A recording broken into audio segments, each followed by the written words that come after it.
అంటే జూటా మాటల రేవంత్ రెడ్డి మొన్న ఏం చేసిండు? మళ్ళా కొత్త కథ. ఆయనకు అర్థమైంది, జనం తిరగబడ్డారు, జనం దంచేటట్టుందని అర్థమైంది. అందుకే ఇప్పుడు కొత్త నాటకం మొదలు పెట్టిండు. అప్పుడేమో బాండ్ పేపర్ మీద రాసిండు. బాండ్ పేపర్లు ఎక్స్పైరీ డేట్ అంటే ఎక్స్పైరీ మెడిసిన్ లాగా బాండ్ పేపర్ల కాలం చెల్లింది. బాండ్ పేపర్ల నాటకాలు నడిచేటట్లేవు అని ఇప్పుడు కొత్త నాటకం మొదలు పెట్టిండు. మెదక్కి వచ్చిండు, ఏడుపాయల అమ్మవారి మీద ఒట్టన్నాడు. గాడికి పోయిండు, సీతా రామచంద్ర స్వామి మీద ఒట్టంటాడు. ఇంకో కాడ పోతాడు, జోగులాంబ మీద ఒట్టంటాడు. ఇంకో కాడ పోతాడు, మన అమ్మవారి మీద ఒట్టు పెడతాడు. అంటే ఒట్లు ఇప్పుడు నయా నాటకం స్టార్ట్ చేసింది. నేను చూసి తిక్కలేసి నేను ఒకటి అడిగిన, రేవంత్ రెడ్డి ఆ దేవుని మీద ఒట్టు వీళ్ళ మీద ఒట్టు ఎందుక? నువ్వు ఇప్పటికే మొదటి సంతకం రుణమాఫీ అని మోసం చేసినావు, ఫస్ట్ క్షమాపణ చెప్పు. 2 ఆగస్టు 15 తారీఖు చేస్తా అంటున్నావు కదా, 15 ఆగస్టు లోపు 6 గ్యారంటీలు రుణమాఫీ చేయకపోతే నువ్వు రాజీనామా చేయి, చేస్తే నేను రాజీనామా చేస్తా అన్నా. వచ్చినాడే నేను ఇంకో మాట అన్నా, రా అమరవీర స్తూపం దగ్గరికి, నువ్వు రాజీనామా తీసుకొని రా, నేను కూడా రాజీనామా కాగితం తీసుకొని వస్తా. నువ్వు 15 ఆగస్టు వరకు 6 గ్యారంటీలు రుణమాఫీ చేస్తే నా ఎమ్మెల్యే పదవిని ఇడిచిపెడతా, మళ్ళా ఎలక్షన్ల పోటీ కూడా చెయ్య, నా ప్రజలకు మేలైతే సంతోషం.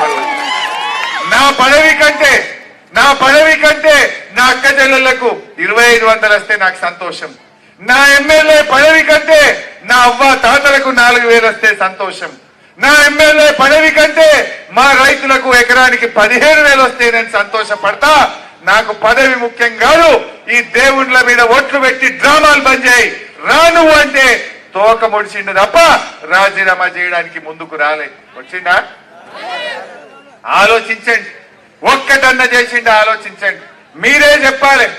ఈరోజు ఎకరానికి 15,000 రూపాయలు ఇచ్చిందా? మోసమా కాదా? మోసమను. ఎకరానికి 15,000, ముసలాళ్లకు 4,000, అక్క చెల్లెలకు 2,500, పిల్లలకు 5 లక్షలు, అదే విధంగా వడ్లకు మక్కలకు 500 బోనస్, కౌలు రైతులకు 15,000, వ్యవసాయ కూలీలకు 12,000, బాయికాడ 24 గంటల కరెంటు. ఒక్కటన్న వచ్చినారే? అక్క చెల్లెల పెళ్లిలకు తులం బంగారం ఏమిచ్చిండు? మరి ఈ మోసాలు చేసిన ఈ గుంపు మేస్త్రి గూబ వలిగేటట్టు 13వ తారీఖు నాడు మీరందరూ కూడా బుద్ధి చెప్పాలి. చెప్పాలనా వద్దా? గుంపు మేస్త్రికి వెల్దుర్తి ఓటర్లందరూ 13వ తారీఖు నాడు గూబ వలిగేటట్టు ఎన్నికల్లో మీరు తీర్పు ఇవ్వాలని చెప్పి నేను కోరుతా ఉన్నా. గట్ల మీరు తీర్పు ఇచ్చిందనుకో, రేపు సునీతమ్మ గారు నేను అసెంబ్లీలో బల్ల గుద్ది కాంగ్రెస్ వాళ్ళ మెడలు వంచి రుణమాఫీ అయ్యేటట్టు చేపిస్తాం. బల్ల గుద్ది మా అవ్వ తాతలకు 4,000 ఎందుకు ఇవ్వవు రేవంత్ రెడ్డి? నువ్వు మోసం చేసినావు కనుక నీకు సురుకు పెట్టినరు అని చెప్తాం. నువ్వు మా అక్క చెల్లెలకు 2,500 ఇయ్యలేదు కనుక వెల్దుర్తి కదా మా మాసాయిపేటలో నిన్ను ఓడగొట్టినరు.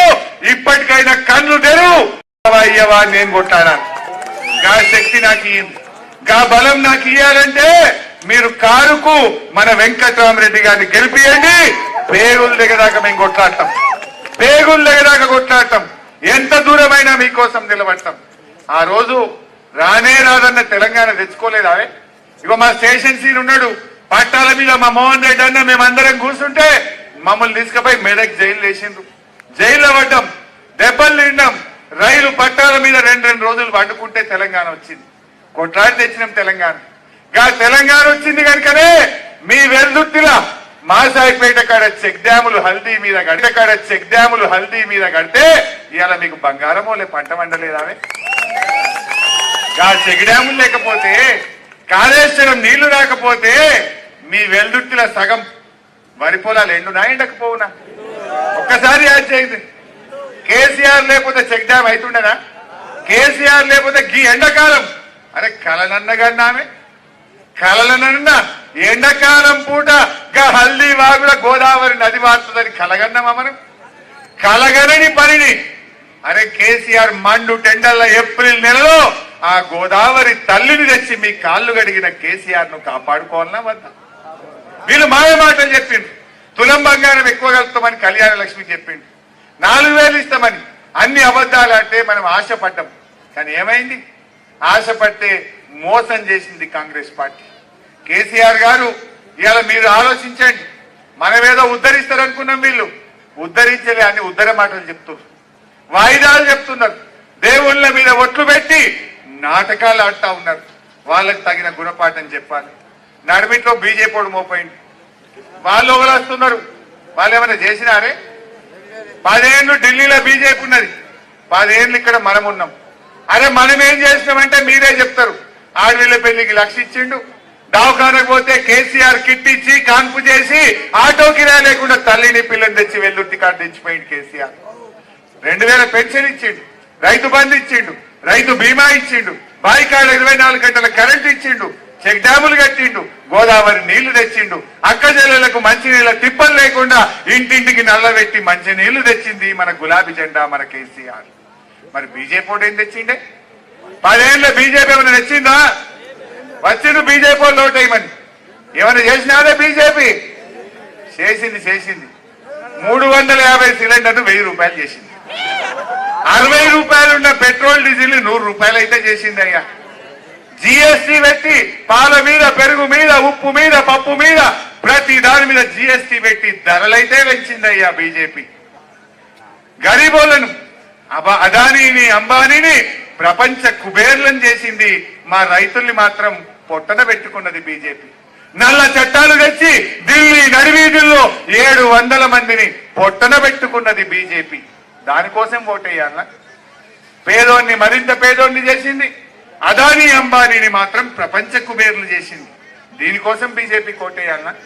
ఏమనంటే బీజేపీకి చెప్పుకోవడానికి పథకాలు లేవు, ఏం చెప్పాలో తెలియదు. పథకాలు లేవు కనుక వాడు చిత్రపటాలు వంచుతుండు, లేకపోతే క్యాలెండర్లు వంచుతుండు. మనమేం చెప్తాం? అరే నీళ్ళు ఇచ్చినాం, కరెంట్ ఇచ్చినాం, పింఛన్ ఇచ్చినాం, కళ్యాణ లక్ష్మి ఇచ్చినాం అని మనం చెప్తాం. బీజేపీ క్యాలెండర్లు వంచుతాడు, చిత్రపటాలు వంచుతాడు, చెప్పుకోనికి పథకాలు లేవు. జాగ్రత్త. కాంగ్రెస్ వాళ్ళ మీద కోపం కొద్దీ తప్పిపోయి బీజేపీ కిట్ట ఓటేస్తే పేనం మీదకెళ్ళి పొయ్యిలబడ్డట్టు అవుతుంది. ఈయన తాగబెట్టం. జాగ్రత్తగా ఆలోచించండి. ఈడ బీజేపీ ఆయన పోటీ చేస్తున్నాడు, ఆయన గిట్ట నమ్మితే నీళ్లు లేని బయలుపడ్డట్టే, అవుతుంది. బీజేపీ నమ్మితే ఆయన సంగతి దుబ్బాకోలు చెప్పిన మొన్న అసెంబ్లీ ఎలక్షన్లలో. పోయినసారి ఎడ్లిస్తా, బండిస్తా, నాగలిస్తా, 2,000 పింఛన్ ఇస్తా, నేను దవాఖాన కడతా, ఇది కడతా అని ఊరిచ్చి గెలిచిండు. గెలిచినాక అన్ని మర్చిపోయిండు. దుబ్బాకల మొన్న ఎమ్మెల్యే ఎలక్షన్లు వస్తే వాళ్ళ కార్యకర్తలు, దుబ్బాక ప్రజలు మడతపెట్టి ఉత్కిరిగాడు అంటే 54,000 ఓట్లతో కొత్త ప్రభాకర్ రెడ్డిని గెలిపించారు. నువ్వు పనికొచ్చేటోనివి అయితే, నువ్వు మంచిగా పనిచేస్తే దుబ్బాకల్ని గెలిపిద్దరు కదా. నిన్ను మడతపెట్టి ఎందుకు ఉత్కిరు? నువ్వు అన్ని అబద్ధాలు చెప్పినవని, నువ్వు మోసం చేసినవని, ప్రజలకు ఇచ్చిన హామీ నిలబెట్టుకోలేదని తుక్కు దుబ్బాకలు ఓడగొట్టిరు. మరి గసంటోడు మనకు కావాలన్నావే?